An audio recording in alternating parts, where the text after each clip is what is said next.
So the one big question that I've been waiting for the answer for is who is next for Ilia Topuria? I know we're not going to see Bro until January. That's a fact. Okay, let's be real. Paramount deal is coming in. They paid $7.7 billion for 7 years. They must like the number 7 over there at Paramount.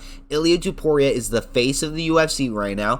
Some people would argue Islam Makhachev is, but hey, they threw Islam's ass on that November card, didn't they? Real quick, and he is not turning around for January. I promise you that. Islam Makhachev always fights once a year. It is what it is. Now, who is next for Ilia Topuria? I've been thinking about this. I've been crafting answers in my head. I'm trying to figure out the riddle. Now, they did face off Ilia Topuria and Paddy Pimblett in the octagon after Ilia did horrendous things to Charles Oliveira. We're not even going to return to what happened that night, but they decided to face Paddy Pimblett and Ilia Topuria off together, okay? Everybody in this picture right here, Justin Gaethje, Arman Tsarukyan, and Paddy Pimblett were all 3 in attendance, but for whatever reason, they just called the dude who just beat up Michael Chandler. Michael Chandler, by the way, went to vicious wars with Charles Oliveira. Paddy Pimblett did not finish Tony Ferguson, took him to a decision, and he beat up Bobby Green. That's his last 3. Michael Chandler, Bobby Green, and a Tony Ferguson who's completely washed that you couldn't finish.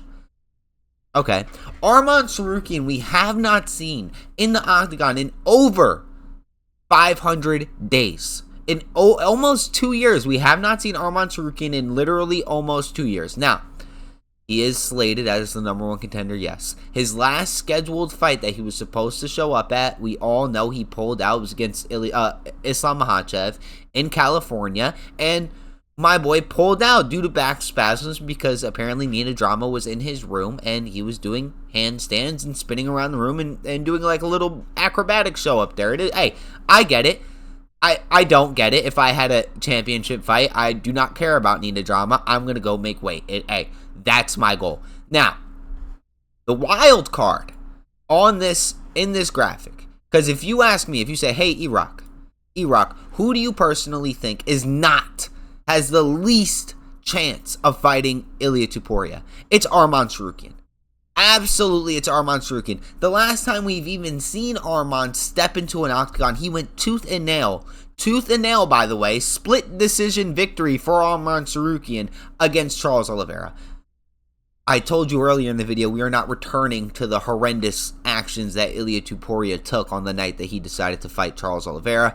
But hey, some things just have to be revisited, I guess. But Arman Tsarukyan, I promise you guys, is never going to be fighting for the championship next. He's not. They're going to make this dude take another fight. He has fought 3 separate times outside of the UFC in a grappling organization. He's won all 2 of them. The fight that is the 3rd is scheduled for later this week. I believe it's a Saturday. He's fighting Benson Henderson.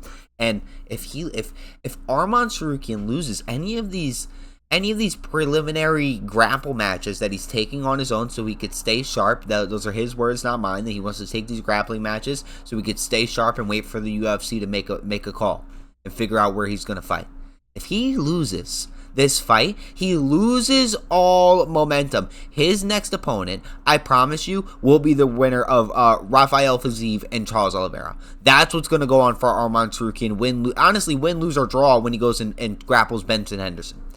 Who I personally think is going to fight Ilia Topuria is the highlight reel Justin Gaethje. Now, his last 3 is seriously the most impressive out of any of these dudes here. Okay, again, Arman Tsarukyan, pretty sure in his last 3 lost a fight against Marticios Gamrot. Some say it was close. I watched that fight personally, and that was a domination via Marticios Gamrot by whatever. Marticios Gamrot could grapple way better than Arman Tsarukyan can. Do not overlook Marticios Gamrot's grappling. But Justin Gaethje has the best resume in his past 3 fights, and best resume overall, honestly, but we all know that. But we're looking at the last 3. He has the best last 3 out of these 2 number 1 contenders.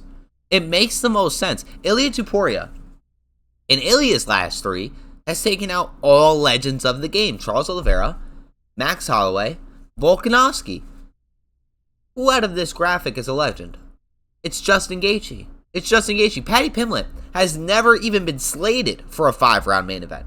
Never. And you want him to fight the face of the lightweight division, the face of the UFC in a 5-round main... I mean, Boys, we know that fight's not going 5 rounds, but you want him to be scheduled for a 5-round fight?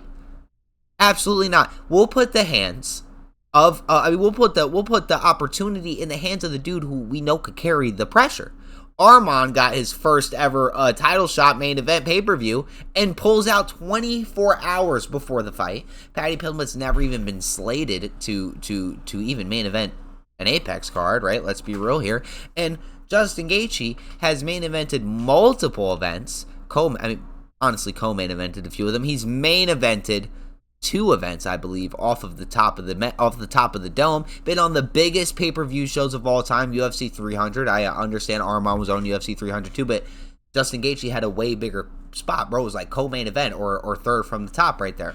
Listen, it fits the pattern that the UFC is trying to pull out there, okay? They're feeding Ilia Topuria legends, even though they are monsters, but they're legends. They're a little past their prime, besides Volk and besides Max, just Charles, just Charles. And I think Justin falls into that. Justin's been quoted recently, well, not recently, maybe about a year ago, saying, if I don't fight Ilia Topuria next, I will retire. And I think, obviously, the UFC could care less. Let's be real, Justin Gaethje, the UFC could give less of a fuck if you're just going to hold your contract up in the air and say, hey, either you guys give me a championship bout or I'm out of here. I don't think they really care. But it fits the narrative that you would be #1 contender. Let's be real. His last 2 are wins over Rafael Fiziev back-to-back. Now, one of them was a short notice fight because it was supposed to be Dan Hooker, and Dan Hooker pulled out. But if Justin Gaethje fought Dan Hooker and beat the brakes off of Dan Hooker like what I predicted was going to happen, Justin Gaethje would absolutely be #1 contender. There would be no argument. There would be literally no argument. If Justin Gaethje went into the octagon with Daniel Hooker, if Dan Hooker didn't break his foot, I'm pretty sure Dan Hooker broke his foot or something like that, Justin Gaethje would be the non-arguable #1 contender. That fight would have been absolute fireworks, and it would have cemented him. Now, Justin Gaethje's argument that the Max Holloway fight was an exhibition, it shouldn't count, I should still get a title shot, the UFC promised me, I don't want to hear that. I don't want to hear that. They promised you that at UFC 300, brother. We're at UFC 320 something. Right? Let's cut that out, okay? But your resume is the best out of all 3 of them. I think, Justin, your best opportunity to get the title shot is just say Paddy Pimblett couldn't finish Tony Ferguson, never been slated for a 5-round main event. Check that box right there. Sure, they have a little previous beef, the water bottle situation, but I think all MMA fans know Paddy Pimblett has absolute 0 chance. People were talking about Paddy Pimblett could grapple. He's a submission threat against Ilia Topuria, but we saw how Ilia did on the ground against Charles Oliveira. We did. Charles Oliveira is way more of a decorated submission artist than Paddy Pimblett is. He is. Okay, believe it or not. And Ilia Topuria was on the ground and he decided to get up.